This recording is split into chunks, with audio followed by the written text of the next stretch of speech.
Bienvenidos y bienvenidas a un nuevo capítulo de Esta Boca es Mía en El Periodista TV, aquí desde la librería Ulises del barrio de Las Tarrias. Hoy estoy acompañada con Richard Sandoval, él es periodista de la Universidad de Chile, conductor en Radio Nuevo Mundo y Sube la Radio, autor de Tiempos Peores, Soy Periférico, Tanto Duele Chile y Colo Colo ya no es de Chile. De hecho, aquí tenemos su última publicación que ustedes se lo pueden llevar mencionando por qué les gustaría, @el periodista, y pueden tener acceso a estas crónicas de un Chile que viola los derechos humanos. ¿Cómo estás, Richard? Hola, Monse, muchas gracias por la invitación. Feliz de poder conversar contigo en este espacio que además se hace en este lugar que es tan bonito, ¿no? Precioso, lleno de libros. Este fue un año intenso, ¿no? Sí, absolutamente intenso. En todos los sentidos, para mí particularmente, a partir de la escritura también, ya que todo este año estuvo centrado en la culminación de este libro, que es un libro además muy diverso, con muchos personajes, con mucho terreno, por lo tanto tuve que viajar harto también para finalmente dar con estos textos. Pero suele ser eso un sello en general en las cosas que tú haces, porque es impresionante cómo conjugas, siendo tan joven, naciste el año 87, en julio del 87, sí, la literatura y el periodismo permanentemente. Tus crónicas, por ejemplo, son muy literarias también. Claro. Tienen descripciones. Y ayer me pasaba que lo estaba leyendo algunas crónicas y de repente me acordaba de Pedro Lemebel. Sí, varias veces me han dicho con libros anteriores sobre todo que la lectura lo lleva a pensar en espacios o en atmósferas de Lemebel. Bueno, en este libro particularmente yo conscientemente lo dirigí hacia una conexión fuerte con lo literario. Si bien, claro, es interesante lo que tú dices, porque probablemente es mi libro más periodístico, porque es el libro que más tiene fuentes. Todos los textos nacen a partir de conversaciones, de entrevistas, de datos duros, pero todo eso, que es muy potente, yo lo quise transformar en un tipo de escritura que fuese muy literaria, muy narrativa. De hecho, en todo el proceso de escritura del libro, yo hacía el esfuerzo por leer mucha narrativa para quedar de alguna manera impregnado con ese espíritu narrativo. Uno de mis objetivos a la hora de la lectura del libro era que un lector sintiera que estaba leyendo casi un cuento, ¿no? Que estuviera leyendo un cuento, una novela, para de esa manera hacerlo ingresar a un universo que podía ser muy duro o muy áspero, ¿no? Como pueden ser niños baleados por carabineros o adultos mayores que no tienen con qué ducharse porque la AFP les entrega una pensión mísera. Son temas muy ásperos y que estamos acostumbrados a recibirlos de una manera muy dura a nivel noticioso. Por eso mi objetivo era todo eso, transformarlo en una expresión narrativa, y creo que de alguna manera se logró. Y ese pensamiento, entonces, esa manera que tú tienes de decir como tengo un objetivo, quiero pensar, quiero imprimir este sello, tiene que ver también con tu madurez como periodista y como escritor, porque esos procesos lo hiciste antes con tus otras publicaciones. No, precisamente tiene que ver con eso, con una madurez y con constatar también una necesidad diferente. Porque en mis libros anteriores, y la crítica también apuntaba a eso, son libros muy espontáneos. Me acuerdo el año pasado cuando publiqué el libro Tanto Duele Chile, el año 2017, el crítico Vicente Montañez, si mal no recuerdo su nombre, de La Última Noticia, describió ese libro como de una escritura frenética. Y claro, porque era casi un vómito mío a la hora de constatar o de percibir una situación que me pareciera anómala, injusta. Que te generara impotencia. Entonces yo escribía de una manera en que toda esa impotencia tenía que estar presente de una manera viva, desnuda en el texto.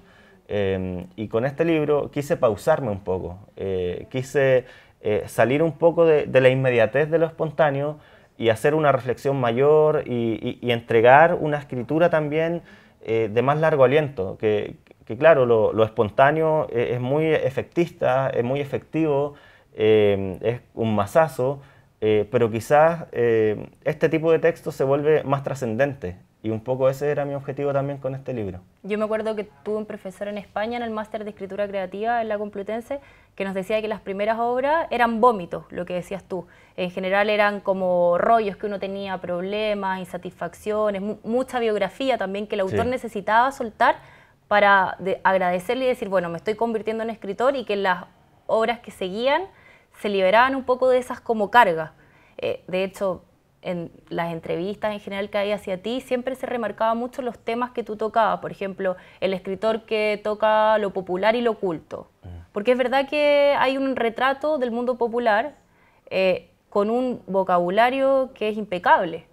Pero había mucho énfasis respecto a su educación o su vida, su infancia en San Bernardo, sí, su padre que muere cuando él es joven, cuando eres niño, tu mamá que saca adelante a los 3 hijos, como que hubo toda una construcción así como más de personaje, ¿o no? Sí, sí, y bueno, eso que era lo que yo sentía y que era de alguna manera la bandera con la que yo salía al mundo, era lo que aparecía en mis textos, porque no alcanzaba a detenerme en la generación de una conciencia que me llevara a otra cosa. Entonces, lo que ocurrió con mi libro anterior, que es El Tanto Duele Chile, que yo lo describo como el libro en que ya se detiene esa exposición como de mi intimidad, como el móvil de mi escritura, de mi literatura. Hay una crónica en ese libro que se llama La Oreja de Van Gogh, en donde yo cuento de una manera muy cruda lo que significó todo el proceso de la muerte de mi papá, del crecimiento en un nivel más precario,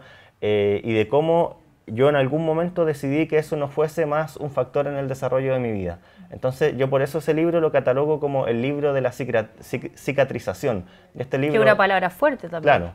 Y este libro vendría a ser mi primer libro después de la cicatrización. Por eso le puse tanto trabajo y esfuerzo en que se notara un tono diferente. Y bueno, yo aquí no aparezco como protagónico en ninguna de las crónicas.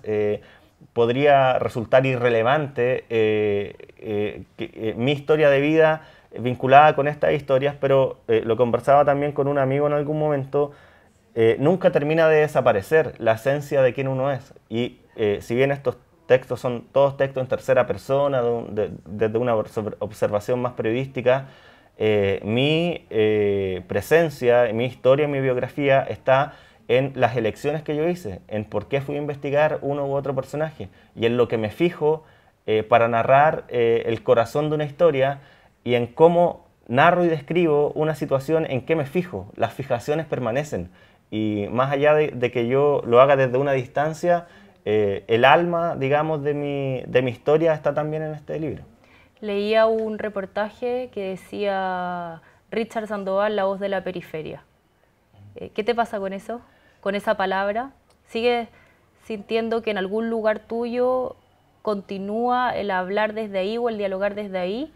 ¿O lo ves ya más a la distancia, como me decías?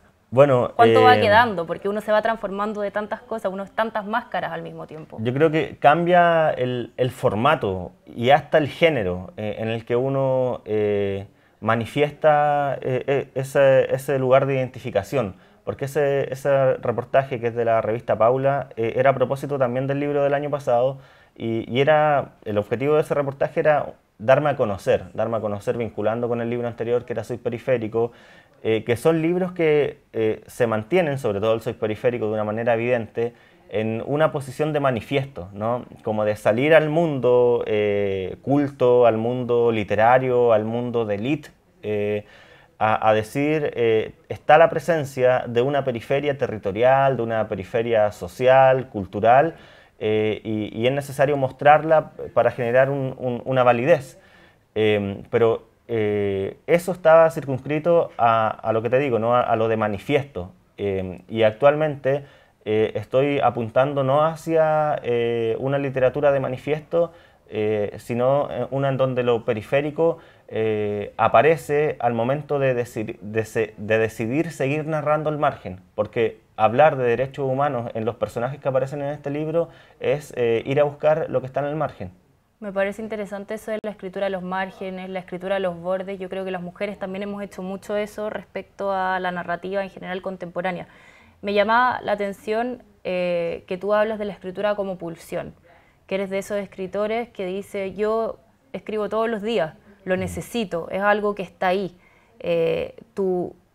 La escritura como persistencia también. Hay algo que persiste en ti que tiene que ver con poner en palabras cosas que pasan. ¿Cómo lo vives hoy? Hoy, como te decía, estoy buscando una pausa, pero tampoco es una pausa que dure tanto. Mucho de mi escritura pasa a partir de que yo pienso mucho, pienso demasiado. Y en ese proceso de pensar se van generando muchas ideas en mi cabeza. El mal de la autoconciencia, Sí. que dicen algunos psicólogos. Muchas ideas, tesis, teorías, reflexiones, y tengo el afán de que no se me vayan. Entonces, en ese afán de rescatarla, de después no decir, uy, que era lo tan bacán que estaba pensando y no encontrarlo porque se te olvida, en ese afán escribo. Pero ahora lo que estoy haciendo, antes lo que hacía era descubrir esa idea que tenía en la cabeza a partir de una observación y escribirla inmediatamente. Hoy lo que estoy haciendo es acumular ideas. Entonces, estoy apuntando a tener textos más completos, que no sean solamente de una idea, sino de 2, 3, 4 ideas que generen un texto más contundente. Eso en los términos de conexiones de género que yo todavía hago y que creo que siguen siendo interesantes. Muchos de mis textos, sobre todo los que publico en medios de comunicación como El Desconcierto, son un híbrido como entre crónica y columna de opinión. Entonces, lo que estoy buscando con esta acumulación de ideas es que sea aún más potente esa presencia, esa conexión. ¿Algún adelanto? De lo que estoy escribiendo, por ejemplo, en estos días he estado pensando mucho en un concepto que lo denomino la dictadura de la música. Y voy a escribir sobre eso probablemente hoy. Hoy día, hoy. Hoy día, hoy. Llegando a otro lugar donde tenga acceso a un computador. Que, por ejemplo, cuando aparecen noticias como Maluma decide abandonar la música, o Bad Bunny dice que su mejor música está todavía por aparecer, o el otro día que aparecía la noticia de Santa Feria es la banda más escuchada de Chile en Spotify durante el 2018. Uno ve los comentarios de esa noticia en Facebook, que es una selva, donde prima fundamentalmente casi siempre la estupidez en los comentarios. Los comentarios eran, Santa Feria, que no es la cumbia original. ¿Qué saben de cumbia estos cuicos, abajistas o qué sé yo? Y en los otros exponentes del reggaetón o del trap, qué vergüenza, ¿por qué se retira de la música si nunca hizo música? Qué miedo que lo mejor de Bad Bunny esté por venir si lo que hace ya es malo. Entonces mi reflexión en torno a eso es quién decide a esa gente darle una potestad, o por qué esa gente se siente con el derecho a calificar lo que es bueno o malo, y más allá aún, por qué gente que tiene sus legítimos gustos musicales objeta la capacidad de otros de tener también sus gustos musicales. Y también, ¿por qué existe la idea de que si a una persona le gusta un reggaetón, un trap o una cumbia, no le van a poder gustar otras cosas? ¿Por qué pensar que todo tiene que ser unidimensional en una persona? Entonces, todo este tipo de ideas... Las etiquetas. De etiquetas y de constatar que hay gente dictadora a la hora de los gustos es algo que me gustaría desentrañar. Muchas gracias, Richard Sandoval, entonces, por estar aquí con nosotros en Esta Boca es Mía. Gracias a ustedes. Esperamos que tengan este libro Tiempos Peores y nos vemos la próxima vez en Esta Boca es Mía, aquí desde la librería Ulises del barrio de Las Tarrias. Muchas gracias.